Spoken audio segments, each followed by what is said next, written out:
마리아 발도로타의 하느님이시오 사람이신 그리스도의 시 제19장 요셉이 동정녀의 남편으로 지명된다. 방장과 양탄자와 상감세공을 한 가구들로 잘 장식된 호화로운 방이 보인다. 거기에 사제들이 있고 그 가운데에는 스가랴와 20세에서 50세 전후에 각 연령층의 많은 남자가 있는 것으로 보아 아직 성전에 딸린 방인 것 같다. 그들은 서로 조용히 말을 하고 있다. 그러나 이야기에 활기가 넘친다. 그들은 걱정스러운 것 같은데 그 이유는 알 수 없다. 그들은 무슨 축제 때문에 온 것처럼 모두가 새 옷이나 손질을 잘한 명절 옷을 입고 있다. 많은 사람은 모자 노릇을 하는 터번을 벗었고 어떤 사람들은 아직 쓰고 있으며 특히 나이 많은 사람은 쓰고 있는데 젊은 사람들은 머리를 드러내고 있다. 짙은 금발도 있고 갈색도 있으며 어떤 머리는 매우 검은데 한 사람은 구릿빛 또는 붉은색 머리다. 대부분의 머리는 짧지만 긴 머리도 있고 어깨까지 내려오는 머리도 있다. 그들이 호기심을 가지고 서로 살펴보는 것으로 보아 서로 알지 못하는 사이인 모양이다. 그러나 한 가지 생각에만 골몰하고 있는 것을 깨달을 수 있으므로 그들은 친척들인 것 같다. 한 구석에 요셉이 보인다. 그는 한 건강한 노인과 이야기를 하고 있다. 요셉은 30세쯤 되어 보인다. 머리가 짧고 숱이 꽤 많고 턱수염과 콧수염과 마찬가지로 밤색을 띤 갈색의 한 미남자이다. 그 턱수염과 콧수염은 아름다운 턱을 덮어 가리고 뺨을 향하여 올라가는데 뺨은 갈색 머리를 가진 다른 사람들처럼 올리브색이 돌지 않고 젓갈색이다. 눈은 어두운 빛깔인데 착하고 그윽하고 대단히 근엄하며 거의 좀 쓸쓸하다고 할 수 있을 정도이다. 그러나 그가 지금처럼 웃을 때에는 그 눈들이 기쁨과 젊음을 나타낸다. 그의 옷 전체가 옅은 밤색인데 수수하지만 매우 단정한 옷차림이다. 젊은 네이파 신관들 한때가 들어온다. 그들은 문과 벽 가까이에 있는 길고 좁은 탁자 사이에 늘어선다. 벽 한가운데는 문이 있고 그 문은 열린 채로 있다. 다만 휘장이 바닥에서 20cm 되는 데까지 드리워져 있어 출입구가 가려져 있다. 궁중은 호기심이 날카로워지고 한 손으로 휘장이 열려 위에 꽃이 핀 나뭇가지 하나가 소중히 놓여 있는 마른 나뭇가지 한 단을 아는 네이파의 신간이 통과하자 호기심은 한층 더 날카로워진다. 꽃들은 약간의 분홍색이 섞였을까 말까 할 정도의 흰 꽃잎으로 된 가벼운 꽃송이로서 그 분홍 빛깔은 중앙 쪽에서 가벼운 꽃잎 끝쪽으로 퍼져가면서 점점 더 옅어진다. 레이파 신가는 그 많은 마른 가지들 가운데서 기적적으로 꽃이 핀 그 가지를 상하게 하지 않으려고 매우 조심하면서 나뭇가지 단을 탁자에 내려놓는다. 소리 하나가 방 안에 터진다. 목들이 느려지고 시선들이 더 잘 보기 위하여 더 주의 깊게 된다. 스가랴 자신도 탁자에 더 가까이 있는 사제들과 같이 보려고 애쓰지만 아무것도 보지 못한다. 요셉은 자기가 있는 구석에서 나뭇가지 단을 보는 둥 마는 둥 한다. 그리고 이야기 상대자가 무엇이라고 말하자 그는 그럴 리가 없다는 뜻의 몸짓을 하고는 웃는다. 휘장 뒤에는 나팔 소리가 들려온다. 아주 조용해지고 모두 질서정연하게 늘어서서 휘장 고리를 쭉 밀었기 때문에 이제는 환히 드러난 출입구 쪽으로 얼굴을 돌린다. 다른 나이 많은 사제들에 둘러싸여 대사제가 들어온다. 모두가 몸을 깊이 숙인다. 대사제는 탁자 곁으로 가서 선체로 말한다. 내 부름에 응하여 오신 다윗 가문의 남자 여러분, 들으시오. 주께서 말씀하셨으니 주를 찬미합시다. 그분의 영광에서 빗줄기 하나가 봄의 햇살같이 내려와서 마른 가지에 생명을 주었습니다. 엔세니의 마지막 날인 지금 땅에 있는 아무 가지에도 꽃이 피지 않는데 비록 유다의 높은 지대에 내린 눈이 아직 사라지지 않았으나 이 가지는 기적적으로 꽃이 피었습니다. 이것은 시온과 베다니아 사이에 있는 오직 하나밖에 없는 흰 빛깔입니다. 하느님께서는 보호자라고는 오직 그분 하느님밖에 모시지 못한 다윗 가문의 동정녀의 아버지와 보호자가 되시면서 말씀하셨습니다. 성전과 그의 가문의 영광인 거룩한 아이, 그가 하느님의 말씀에 영원하신 분의 마음에 드는 남편의 이름을 그에게 알게 하실 만한 자격을 얻었습니다. 주께 매우 소중한 동정녀의 보호자가 되라고 그분께 선택받은 사람은 참으로 의인일 것입니다. 그러므로 그 동정녀를 잃는 우리의 슬픔이 가라앉고 우리는 그의 아내로서의 운명에 대하여 이제 걱정이 없어졌습니다. 하느님께서 지명하신 남자에게 우리는 하느님의 강복과 우리의 축복이 내리는 그 동정녀를 마음턱 놓고 맡깁니다. 남편의 이름은 갈릴레아의 나자렛에서 목수일을 하는 다윗 지파의 베들레헴 출신 야곱의 아들 요셉입니다. 요셉, 앞으로 나아오시오. 대사제가 그대에게 명령하는 것이오. 대단히 웅성거린다. 머리들이 돌아가고 손과 눈들이 실망과 만족을 나타내는 손짓 눈짓을 한다. 특히 나이 많은 사람들 중에 자기들이 제비에 뽑히지 않은 것을 다행으로 생각하는 사람들이 있을 것이 틀림없다. 요셉은 얼굴이 새빨개져서 거북한 걸음으로 앞으로 나아간다. 그는 이제 탁자 앞에 와서 대사제에게 공손하게 인사하고 그 앞에 서 있다. 모두 와서 가지 위에 적혀있는 이름을 보시오. 각기 자기 자신의 나뭇가지를 집어 속임수가 없다는 것을 확인하시오. 사람들은 복종한다. 그들이 대사제가 소중히 들고 있는 가지를 쳐다보고 각자가 자기의 가지를 짚는다. 어떤 사람들은 그것을 꺾고 어떤 사람들은 그대로 가지고 있다. 모두가 요셉을 바라본다. 어떤 사람들은 말없이 쳐다보기만 하고 어떤 사람들은 축하를 한다. 모임이 시작될 때 요셉이 같이 이야기하던 작은 노인이 그에게 말한다. 요셉, 내가 자네에게 말했지? 가장 자신 없다고 느끼는 사람이 시합에 이긴다고. 이제는 모두가 열을 지어 지나갔다. 대사제는 꼽힌 가지를 요셉에게 주고 나서 그의 어깨에 손을 얹고 말한다. 그대도 알다시피 하느님께서 그대에게 주시는 아내는 부자가 아니오. 그러나 그 처녀에게는 모든 덕이 있어. 항상 그에게 더 알맞은 사람이 되시오. 이스라엘에 그처럼 아름답고 깨끗한 꽃은 없소. 이제는 모두들 나가시오. 요셉은 남으시오. 그리고 신부의 친척인 즈가리야, 당신은 신부를 데려오시오. 대사제와 요셉을 빼고는 모두 나간다. 문에 다시 휘장을 들이운다. 요셉은 위험 있는 사제 곁에 겸손하게 서 있다. 잠시 침묵이 흐른 뒤에 대사제가 요셉에게 말한다. 마리아가 그대에게 자기가 한 소원을 말하기로 되어 있어. 그의 수줍음을 도와주시오. 그렇게도 착한 마리아에게 착하게 구시오. 제 온 힘을 기울여 그에게 봉사하겠습니다.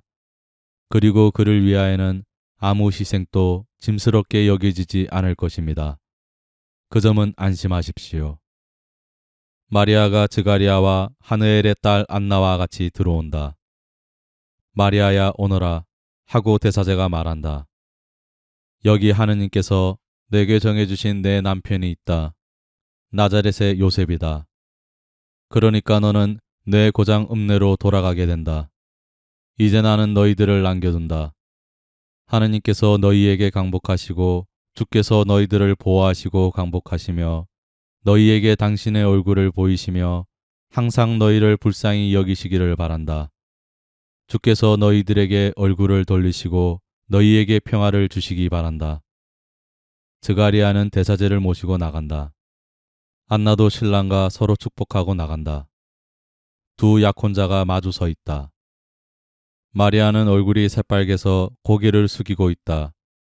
요셉도 약간 얼굴을 붉히고 마리아를 살펴보며 무슨 말부터 시작해야 할지를 궁리한다.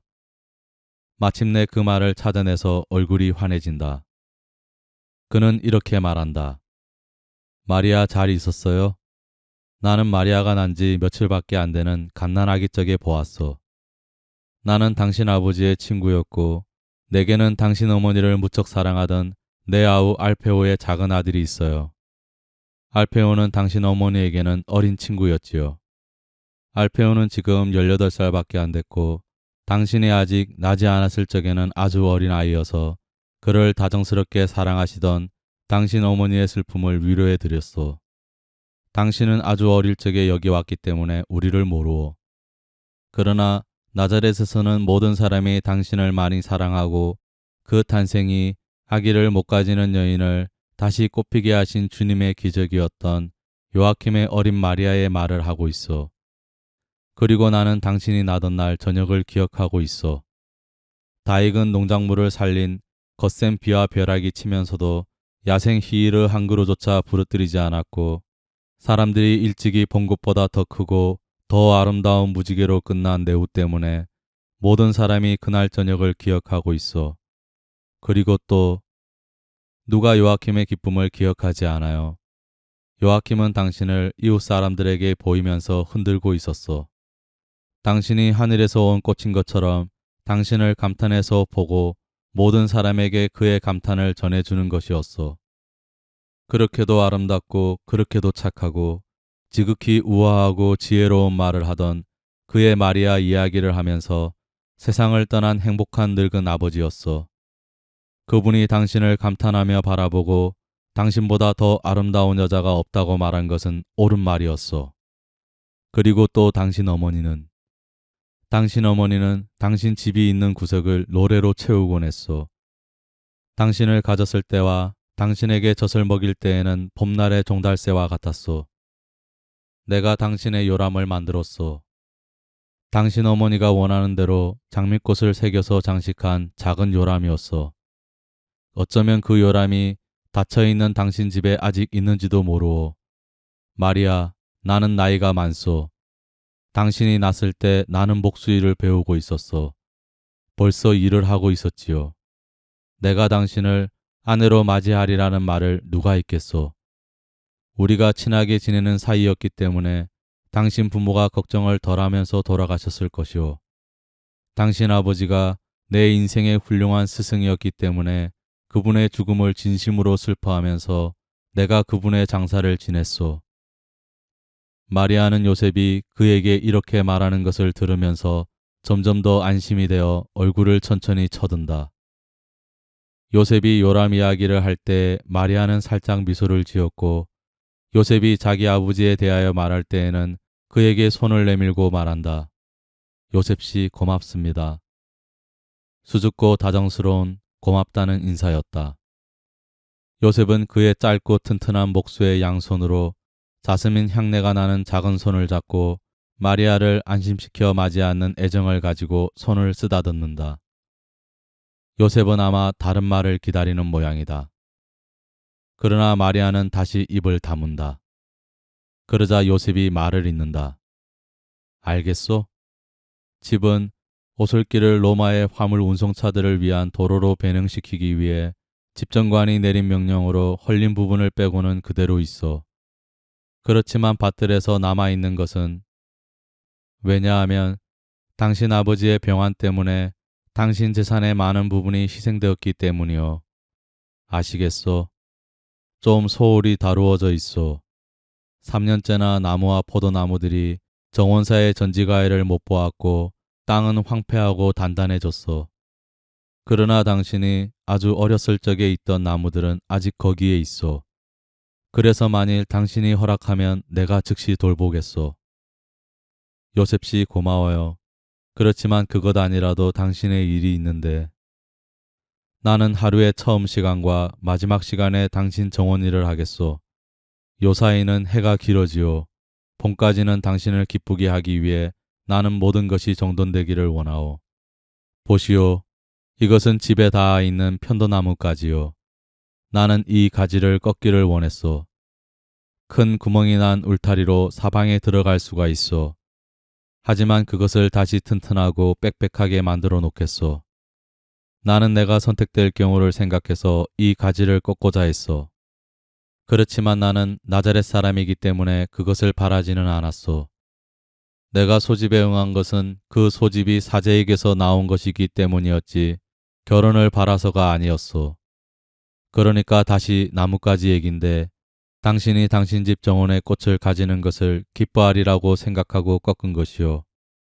마리아, 옛소. 이 가지와 함께 내 마음을 당신에게 주오. 내 마음은 이제까지는 주만을 위하여 피었는데 이제는 내 아내인 당신을 위해서 피오. 마리아는 가지를 받는다. 마리아는 감격하여 요셉을 더 안심하고 기뻐하는 태도로 쳐다본다. 마리아는 요셉을 믿을 수 있다고 느끼고 그 다음 나는 돌을 닦는 사람이요 하고 그가 말하는 것을 듣고는 얼굴이 환해지며 용기를 낸다. 요셉 씨, 저도 온전히 하느님께 속해 있어요. 대사제님이 당신에게 그 말을 하셨는지 모르겠군요. 대사제님은 그저 당신이 착하고 순결하며 당신이 한 서원을 내게 알려줄 것이라고 하면서 당신에게 착하게 굴라고만 말씀하셨소. 마리아, 말하시오. 당신의 요셉은 당신의 모든 소원에 당신이 행복하게 만들기를 원하오. 나는 당신을 육체적으로 사랑하지 않소. 나는 하느님께서 내게 주시는 거룩한 처녀인 당신을 내 정신에 따라 사랑하오. 나를 남편으로 생각하지 말고 아버지와 오빠로 생각하시오. 당신을 아버지에게 맡기듯 내게 맡기고 오빠를 신뢰하듯 나를 믿으시오. 저는 아주 어려서 저를 주님께 바쳤어요. 이스라엘에서는 이런 일을 하지 않는다는 것은 저도 알아요. 그렇지만 저는 메시아의 강림을 위해 제 동정을 사랑의 희생으로 요구하는 목소리를 들었어요. 이스라엘이 메시아를 기다리는 지가 정말 오래됐어요. 이를 위해서 어머니가 되는 기쁨을 포기하는 것은 지나친 일이 아닙니다. 요셉은 마리아의 깊은 마음속을 읽으려고 하는 듯이 마리아를 뚫어지게 들여다보고 나서 아직 꽃핀 나뭇가지를 손가락 사이에 들고 있는 작은 두 손을 잡고 말한다. 나도 내 희생을 당신의 희생에 합치겠소. 그리고 우리의 순결로 영원하신 분께 하도 많은 사랑을, 너무나도 많은 사랑을 보여드려 하느님께서 구세주를 온 세상에 더 일찍 보내주시고 우리에게 구세주의 빛이 세상을 비추는 것을 보도록 허락하시게 합시다. 마리아, 오시오. 주의 집 앞에 가서 우리가 천사들이 서로 사랑하는 것처럼 서로 사랑하겠다고 맹세합시다. 그런 다음 나는 나자렛으로 내려가서 당신의 모든 것을 준비하겠소. 당신이 더 좋다면 당신 집에, 당신이 원한다면 다른 곳에 준비하겠소. 제 집에요. 안쪽에 동굴이 하나 있었는데 지금 또 있어요. 지금 또 있기는 하오. 그러나 이제는 당신 것이 아니오. 그러나 당신이 하루에 제일 더운 시간에 피해 들어갈 수 있을 조용하고 서늘한 동굴을 하나 만들어 주겠소. 그 동굴을 전의 동굴만큼 크게 만들겠소. 그리고 당신과 동무할 사람으로 누구를 원하는지 말하시오. 아무도 없어요. 저는 무섭지 않아요. 늘 저를 보러 오는 알페오의 어머니가 낮에는 저와 좀 같이 있어 줄 것입니다. 밤에는 저 혼자 있는 것이 더 좋아요. 아무 불행도 제게 올 수 없어요.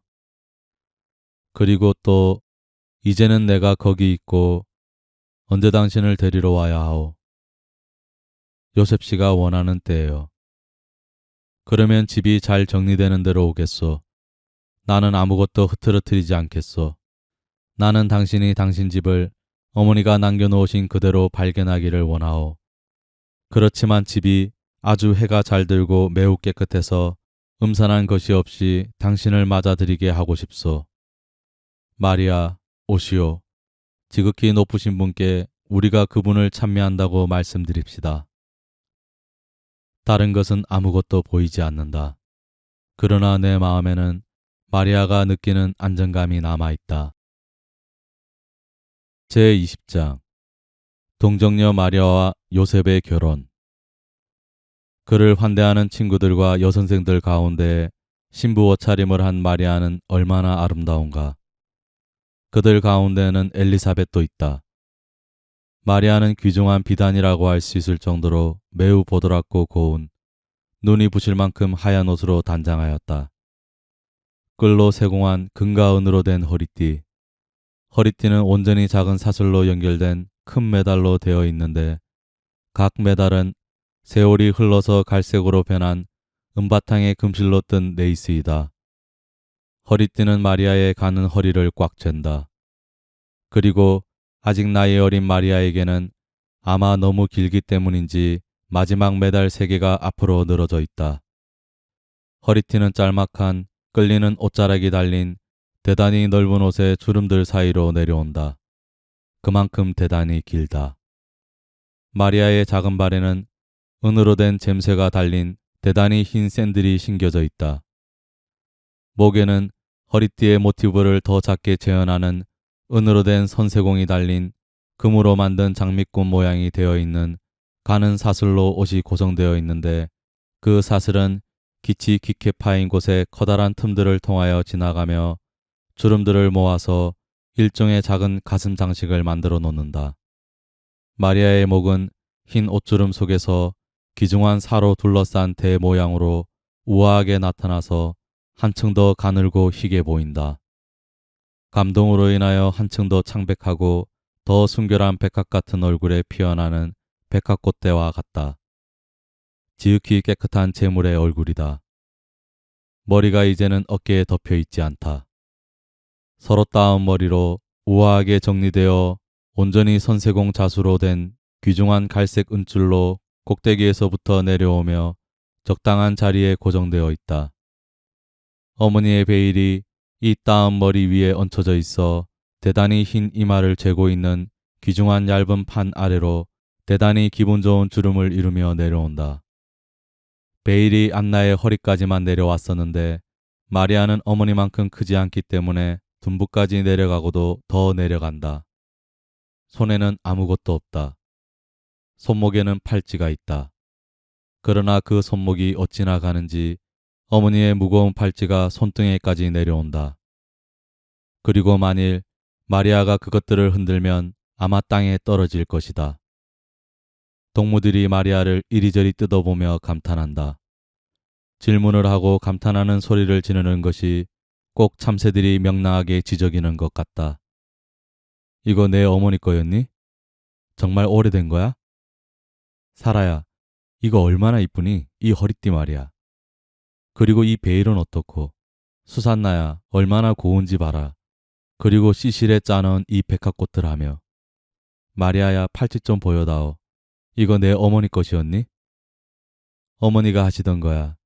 그렇지만 내 친할머니에게서 온 거야. 아, 이것 좀 봐. 종려나무와 올리브나무 장가지들 사이에 뒤섞어서 솔로몬의 인장이 있고 나뭇가지들 사이에는 백합꽃과 장미꽃들이 있어. 아니, 누가 이렇게도 완전하고 치밀한 일을 했니? 이건 다윗 가문의 것들이야. 하고 마리아가 설명한다.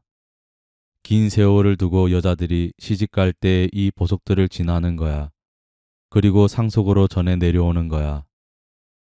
맞아, 너는 상속을 받는 딸이지. 이걸 전부 나자렛에서 너한테 가져온 거니? 아니야. 어머니가 돌아가실 때 내 사촌 언니가 혼수를 있는 그대로 보존하려고 언니 집으로 가져갔어. 지금은 언니가 내게 가져온 거지. 혼수가 어디 있니? 어디 있어? 친구들에게 보여라. 마리아는 어찌할지를 모른다. 상냥하고 싶기는 하다. 그러나 무거운 큰 궤 3개에 정돈되어 있는 그의 소지품 전부를 흐트러뜨리지 않고 싶기도 하다. 여선생들이 개입해서 마리아를 도와준다. 신랑이 도착할 시간이 되었다. 지금은 무엇을 어질러 놓을 때가 아니다. 마리아를 그냥 놔두어라. 너희들 때문에 피곤하다. 그리고 가서 준비를 해라. 제잘거리는 처녀떼가 약간 뿌리퉁해서 떠나간다. 마리아는 그에게 찬사와 축복의 말을 하는 여성생들과 같이 조용히 즐길 수 있다. 엘리사벳도 가까이 왔다. 마리아는 파누엘의 딸 안나가 내 딸아 하고 부르면서 정말 어머니다운 감정을 가지고 그에게 입맞춤해주기 때문에 감격하여 운다. 엘리사벳이 마리아에게 말한다. 마리아야, 내 어머니가 여기 계시지 않지만 그래도 여기 계시다. 어머니의 정신이 내 정신 곁에서 기뻐서 어쩔 줄 모르신다. 그리고 보아라. 내가 입고 있는 옷과 달고 있는 장신구들이 내게 내 어머니의 애물을 다시 준다. 너는 그 옷과 장신구에서 어머니의 입맞춤의 맛을 또다시 느낀다. 오래전 내가 성전에 온 바로 그날 내 어머니는 내게 이런 말을 했다. 나는 그의 옷하고 신부의 혼수를 마련해 주었어. 그의 기쁨의 날에 내가 빠지지 않게 내가 암아포를 길쌈하고 그의 신부 옷을 만들어주고 싶다. 하고 그리고 알겠니? 내 어머니의 말년에 내가 내 어머니의 시중을 들고 있을 때 내 어머니는 매일 저녁 내 첫 번옷과 내가 지금 입고 있는 옷을 쓰다듬겠다고 했다. 내 어머니는 나는 여기서 내 어린 것의 자스민 향기를 맡는다.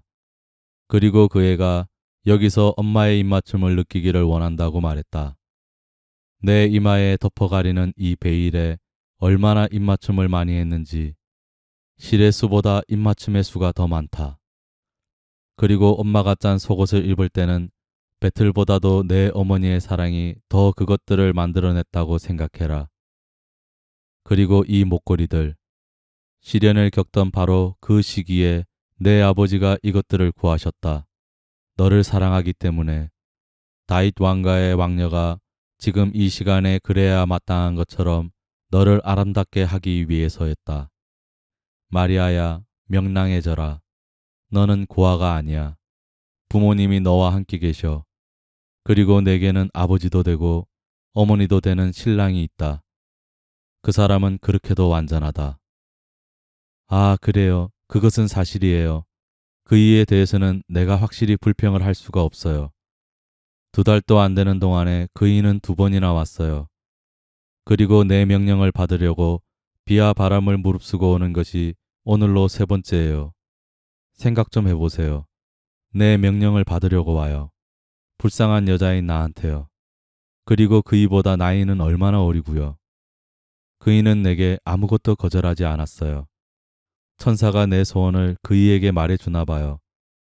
그래서 내가 입을 열기 전에 그이가 내 소원 이야기를 해요. 지난번에 내게 이런 말을 했어요. 마리아, 나는 당신이 친정집에 그대로 있기를 더 원하는 것으로 생각하오. 당신은 상속을 받는 여자이니까 원하면 그렇게 해도 돼요. 내가 당신 집으로 가겠소.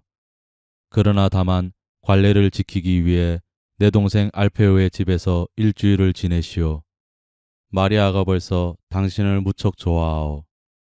그리고 혼인날 저녁 당신을 집으로 데려갈 행렬이 거기에서 떠날 거요. 이거 친절한 마음씨 아니에요? 그이는 그의 집이 내 마음에 들지 않는다고 사람들이 말하게 하는 것은 조금도 상관하지 않아요. 내게는 그다지도 착한 그이 때문에 그이의 집이 언제나 마음에 들었을 거예요. 그렇지만 물론 내 집이 더 좋긴 하지요. 추억들 때문에요. 아, 요셉, 그이는 정말 착해요. 내 소원에 대해서 뭐라고 했니? 그 말은 내게 아직 안 했는데. 이의를 제기하지 않았어요. 이유를 알게 되었을 때는 내 희생을 당신의 희생에 합치겠소 라는 말까지 했어요. 그 사람은 젊은 성인이다. 하고 파누엘의 딸 안나가 말한다. 젊은 성인. 이 순간에 즈가리아와 함께 들어온다. 요셉은 정말 눈부시게 아름답다. 온통 황금색 옷을 입은 그는 동방의 어떤 군주와도 같아 보인다. 화려한 허리띠에는 주머니와 단도가 달려 있는데 주머니는 금실로 술을 놓은 모로코 가죽으로 만든 것이고 당금도 금 줄무늬가 있는 모로코 가죽으로 만든 칼집에 들어있다. 머리에는 아직도 예를 들어 베두인 사람들 같은 어떤 아프리카 민족들이 쓰는 것과 같이 두건 노릇을 하는 보통 천으로 만든 모자인 터번을 썼는데 작은 도금냥 꽃다발들이 달려있는 가는 금태로 제자리에 고정되어 있다. 그는 가장자리 술장식이 달린 새 겉옷을 위엄을 갖추고 당당하게 입고 있다. 그의 눈은 기쁨으로 반짝인다. 그의 손에는 꽃이 피어 있는 도금냥 꽃다발들이 들려 있다. 그는 인사를 한다. 내 안에 당신에게 평화가 있기를, 모든 이에게 평화. 그리고 사람들이 그에게 답례를 한 다음에 이렇게 말한다. 내가 당신 집 정원에서 나뭇가지를 가져온 날 당신이 기뻐하는 것을 보았소. 당신에게 그다지도 소중한 동굴 가까이에서 자라고 있는 도금냥꽃을 당신에게 가져올 생각을 했소. 당신 집 바로 옆에서 꽃이 피기 시작한 장미꽃을 가져오고 싶었소. 그렇지만 장미꽃은 오래 가지 못해요. 게다가 여행이 여러 날 걸리니 당신에게 가시밖에는 갖다 주지 못했을 거요. 그런데 사랑하는 당신에게 나는 오직 장미꽃만을 주고 싶고 당신이 갈 길에 섬세하고 향기 나는 꽃들을 뿌려서 당신이 발을 디딜 때 더러운 것과 불쾌한 것을 아무것도 만나지 않을 수 있게 하고 싶소. 아, 고마워요. 당신은 참 친절하셔요. 그 꽃을 어떻게 여기까지 그렇게 싱싱하게 가져올 수 있었어요? 안장에다 꽃병을 잡아매고 그 안에 아직 봉우리로 있는 꽃가지들을 넣었었소. 길을 오는 동안에 피었소. 마리아, 옛소. 당신 이마가 순결의 상징이요 신부의 상징인 꽃줄로 꾸며지기 바라오. 그렇지만 당신 마음의 순결보다는 훨씬 떨어지는 순결이지요. 엘리사벳과 여선생들이 마리아를 꽃줄로 꾸민다. 그 여자들은 이마를 재고 있는 값진 태에 도금냥의 흰 꽃 뭉치와 큰 궤 위에 있는 꽃병에서 따온 흰 작은 장미꽃들을 번갈아 꽂아서 꽃줄을 만든다. 마리아는 어깨에 걸치려고 그의 넓은 흰 겉옷을 집으려고 한다. 그러나 신랑이 그의 행동을 앞질러서 은핀 2개로 겉옷을 마리아의 어깨에 고동시키는 일을 도와준다. 선생들은 옷주름을 우아하고 사랑스럽게 정리한다. 모든 것이 준비되었다. 사람들이 무엇인가를 기다리는 동안 요셉은 마리아와 같이 조금 옆으로 비키면서 말한다. 나는 요사이 당신의 서원을 생각했소.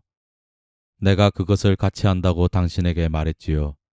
그렇지만 그 생각을 하면 할수록 정결의 유기서원은 여러 번 갱신한다 해도 넉넉지 못하다고 점점 더 깨닫게 되어 마리아, 나는 당신의 생각을 이해했소. 나는 아직 빛의 말씀을 들을 자격이 없소. 그러나 내게는 하나의 속삭이며 그리고 이것이 나로 하여금 당신의 비밀을 적어도 대강은 읽게 하오. 마리아, 나는 가엾은 무식장이요. 나는 불쌍한 장인이요. 나는 글자를 모르고 보물도 가지지 못했소. 그러나 내 보물을 당신 발 아래 갖다 놓소. 영원히 하느님의 동정녀이고 우리 조상이 말한 것과 같이 내 누이, 내 아내인 누이, 다친 정원, 봉인한 샘물인 당신 곁에 있을 자격을 얻기 위하여 내 절대적인 순결을 바치는 거요. 우리 조상은 아마 당신을 보고서 아가를 쓴 것 같소. 나는 가장 값진 열매들이 있고 거기에서 맑게 흐르는 샘물이 기분 좋고 세차게 솟아나는 향기로운 그 정원의 정원사가 되겠소. 지극히 아름다우니여 당신의 순진함으로 내 정신을 사로잡은 아내여. 당신은 새벽보다 더 아름답고 찬란한 태양이요. 왜냐하면 하느님과 당신의 여인으로서의 희생으로 구세주를 주기를 원하는 세상을 위하여 온전히 사랑인 당신, 당신의 마음이 찬란하게 빛나기 때문이요. 내 사랑하느니 오시오. 그러면서 마리아의 손을 품위 있게 잡고 문 쪽으로 데리고 간다. 모든 사람이 그들을 따라가고 밖에서는 모두 흰옷을 입고 베일을 써서 명절 차림을 한 마리아의 동무들이 와서 합류한다. 그들은 그들을 살펴보는 군중들 사이로 마당들과 회랑들을 지나 성전은 아니지만 예배를 드리는 큰 방인 것 같은 곳까지 간다. 과연 거기에는 회당처럼 등불들과 양피지 두루마리들이 있다. 신랑 신부는 일종의 강단인 높은 책상 앞에까지 가서 기다린다. 다른 사람들은 뒤에 늘어선다. 다른 사제들과 구경꾼들은 끝쪽에 자리 잡는다. 대사제가 장엄하게 들어온다. 구경꾼들이 웅성거린다. 대사제가 주례 하는 건가? 그럼 신부는 왕족과 사제 가문 출신이거든. 다윗과 아론의 꽃이란 말이야. 신부는 성전의 동정일세. 신랑은 다윗 지파 출신이고. 대사제는 신부의 오른손을 신랑의 손에 갖다 놓고 그들에게 장엄하게 축복한다. 아브라함과 이사학과 야곱의 하느님이 그대들과 같이 계시기를. 하느님께서 그대들을 결합시키고 그대들에게 당신의 평화와 많은 자손과 장수와 아브라함의 품에서 복된 죽음을 주심으로써 그대들 안에 당신의 축복을 실현하시기를 바랍니다. 그리고 나서 대사제는 들어올 때와 같이 장엄하게 물러간다. 약속을 서로 교환하였다. 마리아는 요셉의 아내가 되었다. 모두가 나와 여전히 질서정연하게 어떤 큰 방으로 가는데 거기에서는 혼인계약서가 작성된다. 혼인계약서에는 다윗 가문의 요아킨과 아론 가문의 안나의 상속녀인 마리아는 지참금으로 자기 남편에게 그의 집과 거기 딸린 재산, 그의 개인적인 혼수와 그의 아버지에게서 물려받은 다른 재산들을 가져온다고 쓰여 있다. 모든 것이 끝났다. 신랑 신부는 마당으로 나온 다음 성전에 고용된 여자들의 구역 가까이에 있는 문을 향하여 간다. 잘 정돈된 육중한 집마차가 그들을 기다리고 있다. 마차는 포장을 씌웠고 마리아의 무거운 궤들은 벌써 거기에 실려 있다. 작별 인사, 입맞춤과 눈물, 축복, 충고, 공고가 있은 다음 마리아는 엘리사벳과 같이 올라와서 마차 안에 자리 잡는다. 앞에는 요셉과 즈가리아가 있다. 그들은 화려한 겉옷을 벗고 모든 짙은 빛깔의 짧은 외투들을 입었다.